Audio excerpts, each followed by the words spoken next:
नमस्कार देवियों और सज्जनों। हम लोग 44वीं रामायणी पर वार्ता कर चुके थे। आज 45वीं रामायणी प्रारंभ कर रहे हैं। पहले उसका पाठ देख लीजिए। इस रामायणी में महात्मा कबीर संसार की नश्वरता को एक बार पुनः हमारे सामने रख रहे हैं।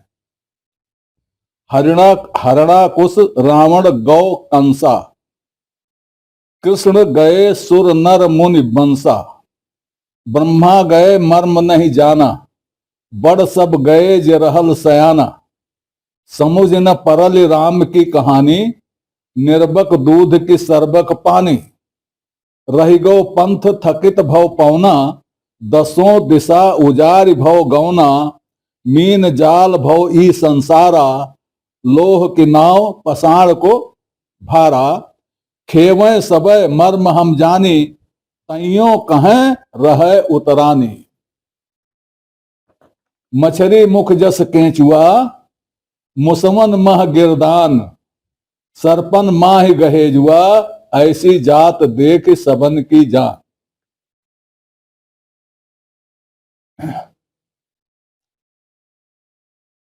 आप लोगों ने एक तराना सुना होगा। एक पहुंचे हुए फकीर का है।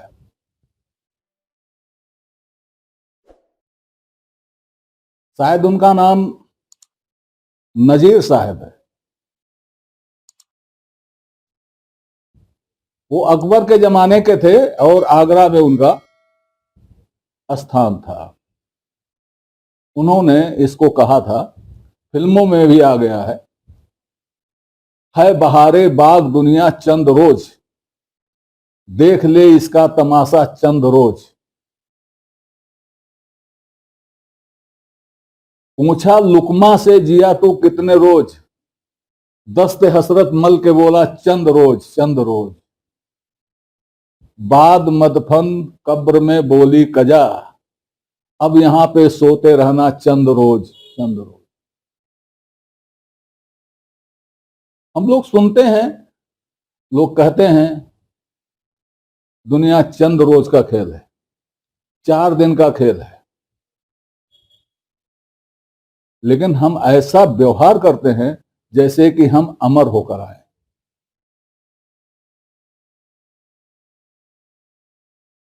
महात्मा कबीर इस रामायणी में यही अमरता बता रहे हैं आपको कि हम कैसे अमर हैं। हरणाकुश रावण गौ कंसा। हरणाकुश की कहानी आप जानते हो, वही प्रहलाद वाली। कबीर कहते हैं चला गया, वो भी चला गया जो ईश्वर को चुनौती देता था, वो भी चला गया। जो इतना क्रूर था कि अपने ही बेटे को जलाने का उपक्रम कर रहा था, चला गया। कृष्ण गए,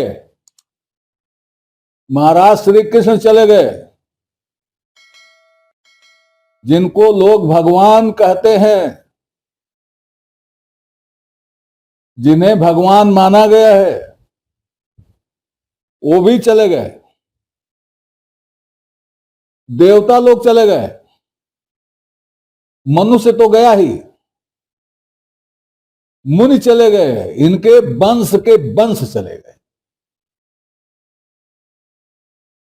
कृष्ण का पूरा वंश चला गया, देवताओं के वंश चले गए, मनुष्यों के वंश चले जा रहे हैं, चले जाते ही हैं, मुनियों के वंश भी चले गए।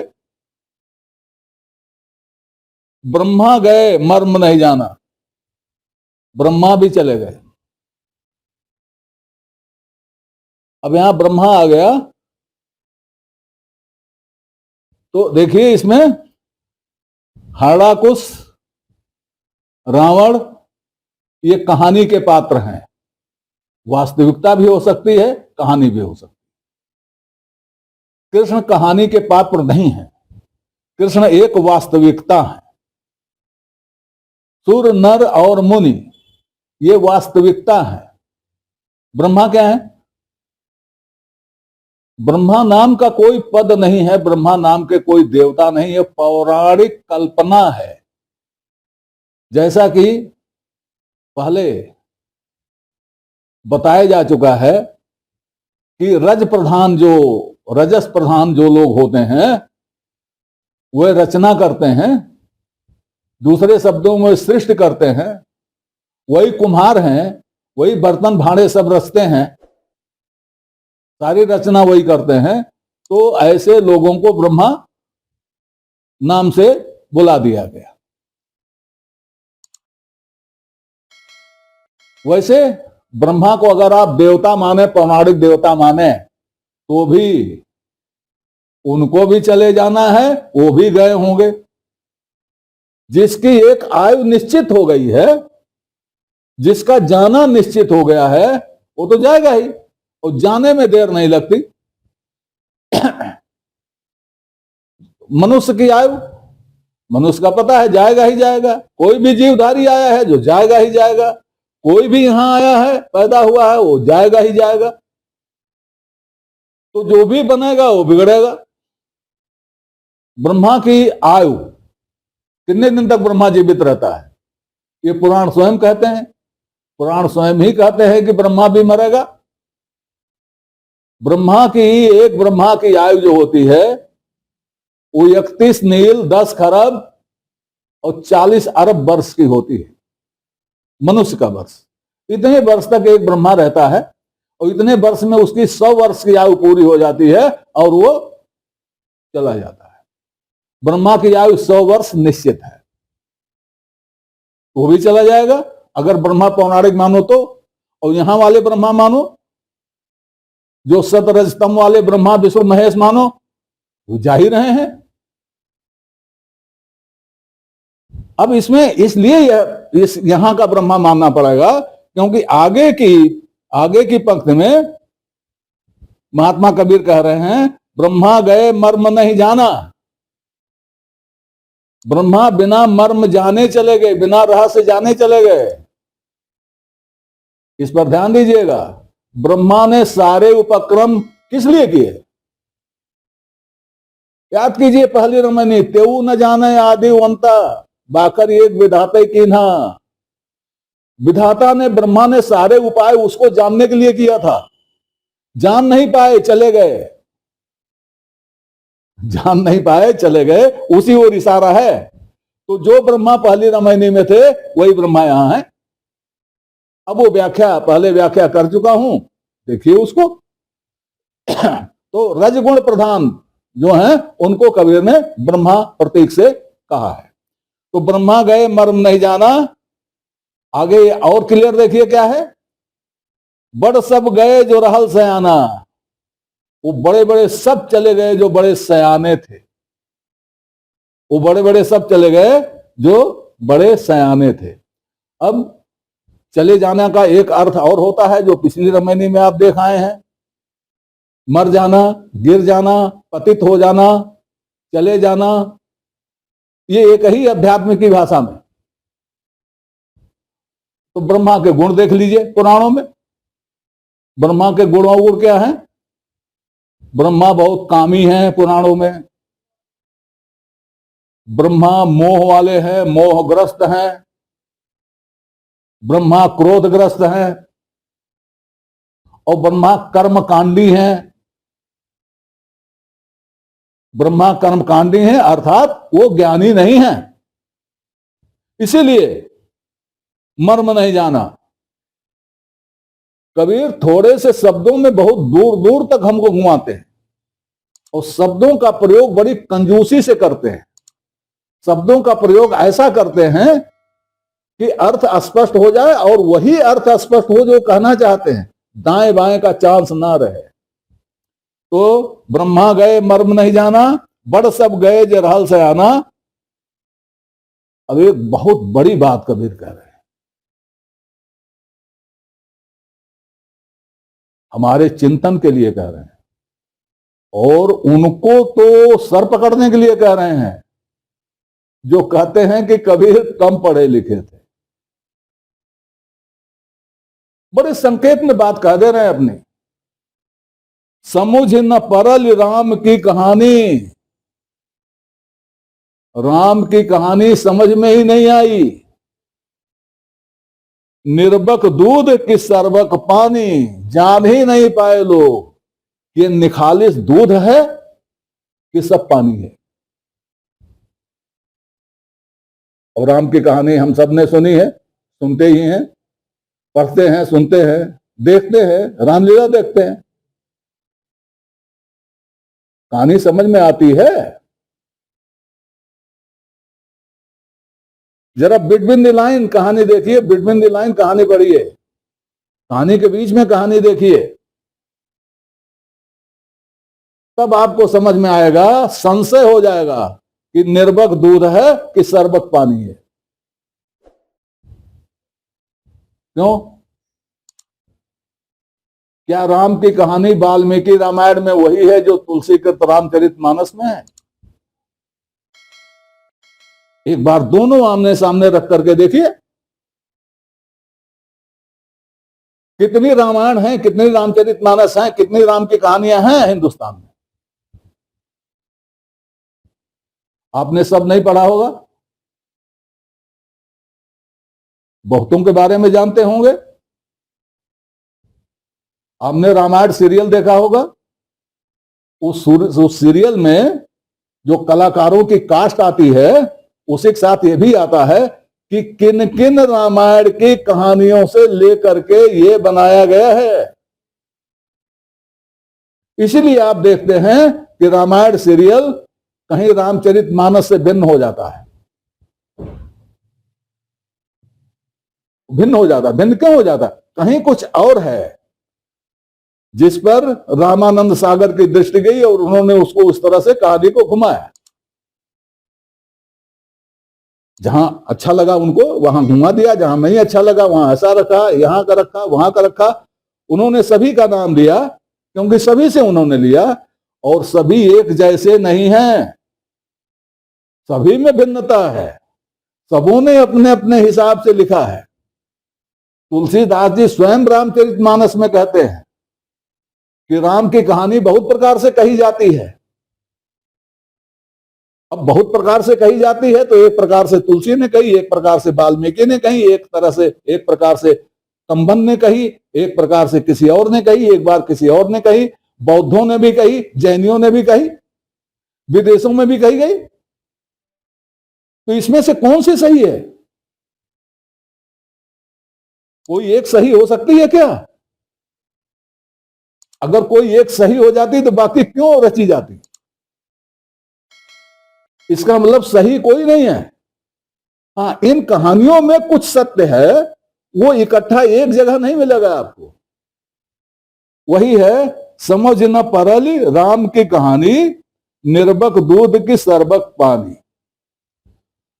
और पुस्तकों में ही अंतर नहीं है, पुस्तकों में अपने आप अंतर है। अब जैसे उदाहरण के लिए बताएं, वाल्मीकि रामायण आप पढ़ डालिए, ध्यान से पढ़िए, एक एक अक्षर पढ़िए, और दो पंक्तियों के बीच में खाली जगह भी पढ़िए, तो आपको ये देखकर आश्चर्य होगा कि वाल्मीकि रामायण के अनुसार ब्रह्मा की चौथी पीढ़ी में रावण आता है,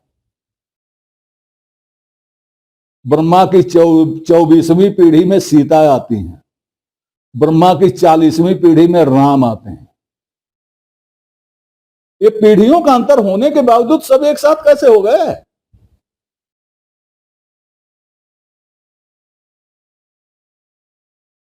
ये सोचने का विषय है।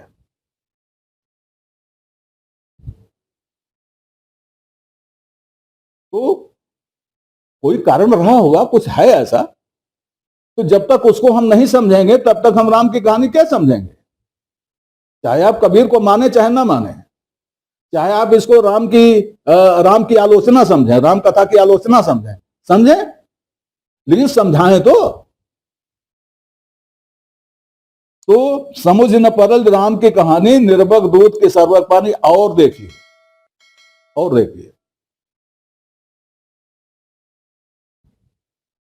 ऋग्वेद में राम का नाम आया है, दशरथ का भी नाम आया है, जनक का भी नाम आया है, लेकिन राम दशरथ और जनक का कोई संबंध नहीं आया है। राम दशरथ और जनक का कोई संबंध नहीं आया है। कहीं यह नहीं आया है कि राम के पिता दशरथ, कहीं यह नहीं आया है राम की पत्नी सीता, कहीं यह नहीं आया है कि सीता के पिता जनक, कहीं नहीं आया है। संबंध गायब है। राम का जिक्र है, वो भी राम का जिक्र धनुधारी के रूप में है।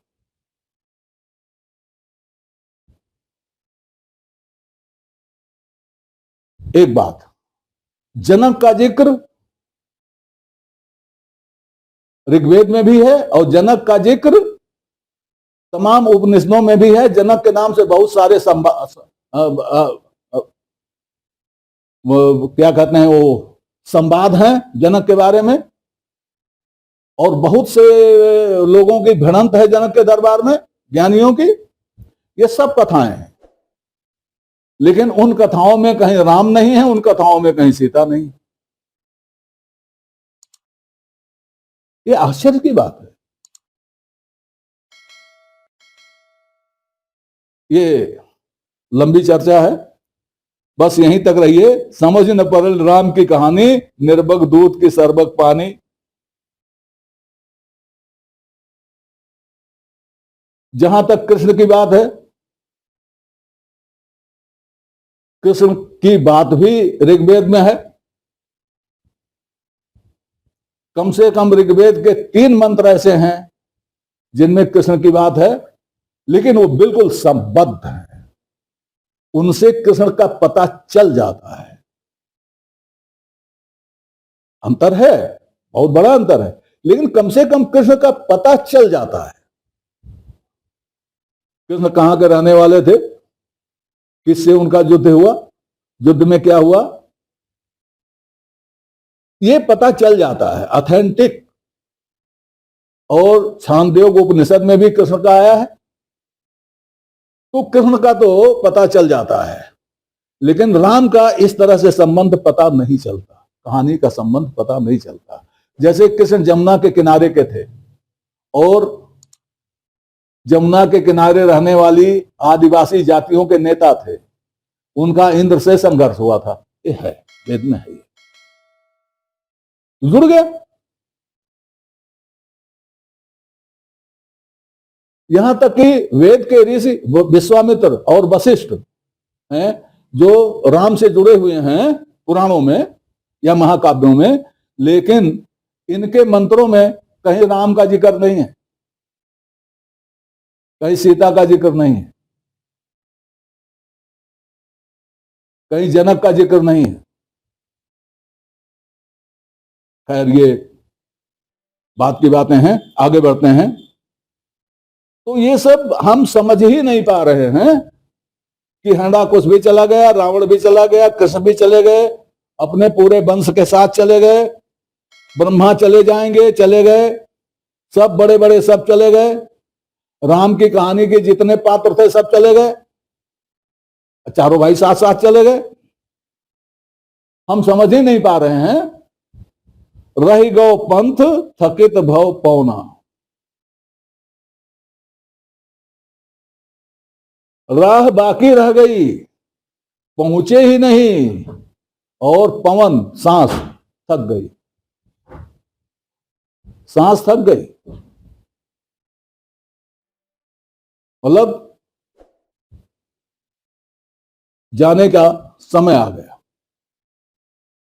रही गो पंथ थकित भव पौना, दसों दिशा उजार भव गौना।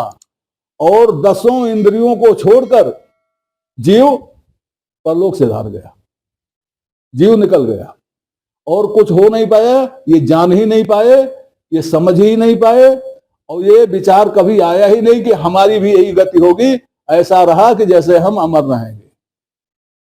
आज यहां तक आगे फिर इस पर चर्चा जारी रहेगी। तब तक के लिए नमस्कार। आपसे निवेदन है कि श्रृंखला को अपनी लाइक दें, इसको सब्सक्राइब करें और कमेंट बॉक्स में जाकर अपनी टिप्पणी प्रस्तुत करें, अपनी जिज्ञासा व्यक्त करें, अपने प्रश्न पूछें। यथा समय आपकी जिज्ञासाओं और प्रश्नों का समाधान करने का प्रयास किया जाएगा। धन्यवाद।